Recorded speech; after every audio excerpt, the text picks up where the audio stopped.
லிங்க புராணம் ஏழாம் பகுதி. பகவான் உந்தியில் தோன்றிய பரமன். மாதவனின் உந்தி தோன்றல் மலரோன் பிரம்மதேவராவார்.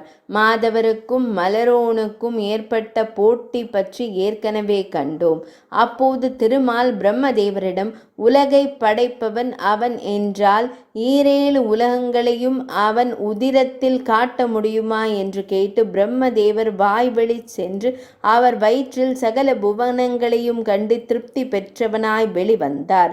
அப்போது பிரம்மதேவர் திருமாலிடம் ஐயம் தீர்ந்ததா என்று கேட்டு அவர் வயிற்றிலும் அனைத்து லோகங்களையும் காட்ட முடியுமா என்று கேட்க திருமால் அதற்கு ஒப்புதல் அளித்து அவர் வாய்வழியாக செல்ல அனுமதித்தார். நான்முகன் நாராயணன் வயிற்றை அடைந்து அங்கே சகல புவனங்களையும் கண்டார். பின்னர் திரும்ப எண்ணி மேல் நோக்கி புறப்பட அகுதறிந்த மாதவர் அவர் வெளிப்படாதிருக்க வழியில்லாது செய்துவிட்டார்.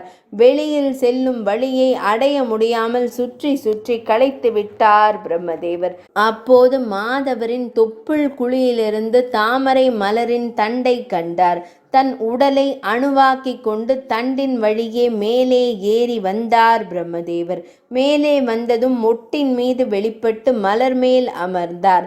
அப்போது அங்கே சூலமேந்தி சிவபெருமானார் தோன்றினார்.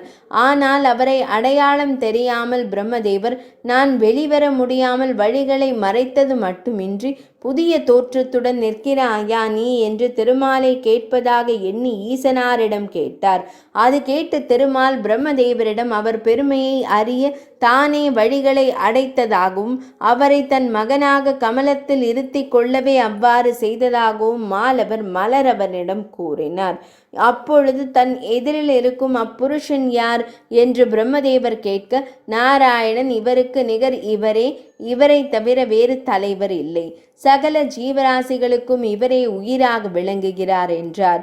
மாயையால் சூழப்பட்ட பிரம்மதேவரால் ஈசனாரை உணர முடியவில்லை. ஒவ்வொரு கல்பத்திலும் பிரம்மதேவர் மாயையால் மயங்கி அலைய ஈசனார் அவர் மயக்கம் தீர அலர்ச்சுடராக தோன்றி அருளுகிறார்.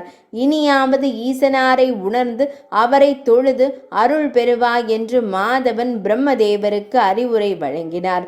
இருவரும் பக்தியோடு ஈசனாரை துதித்து போற்றினர். ஏழாம் பகுதி நிறைவடைந்தது.